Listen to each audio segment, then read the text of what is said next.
High সবাইকে, আজকে বাসন্তী পোলাও রান্না করে দেখাবো তোমাদের। তো চালটাকে ফটাফট ধুয়ে নিলাম, নেওয়ার পর কাজু কিশমিশটাকে ভালো করে ভেজে রেখে দিয়েছি, দেখতেই পাচ্ছ। এরপরে আমি আদা বাটা একটু মেশাবো, এর সাথে মেশানোর পর ঘি মেশাবো। আর ঘি মেশালে সত্যি কথা বলতে বাসমতি চালের গন্ধটাই একদম আলাদা হয়, কি ভালো না লাগে। এবার বাসমতি চালের সাথে একটু হলুদ মিশিয়ে দিলাম, কারণ বাসন্তী পোলাও মানেই কালারটা বুঝতেই পারছো বাসন্তী কালার হবে, তার জন্য দেখবে কালারটা এত সুন্দর ফুটেছে যে কি বলবো, দেখার মতন।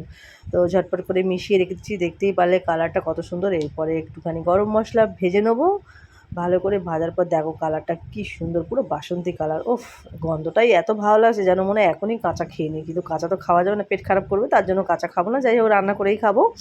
তো তার সাথে আমি সত্যি কথা বলতে ভাজার সময় তেজপাতা দিতে ভুলেই গেছিলাম, তো তেজপাতাটা দিয়ে দিলাম। দেওয়ার পর চিনিটা দিয়ে এবার দেখো কাজু কিশমিশ মিশিয়ে দেখো আমি কালারও করেছি আবার বাসন্তী কালার, কি মিল। চলো টাটা, বাই বাই। কেমন লেগেছে অবশ্যই জানিও আমাকে।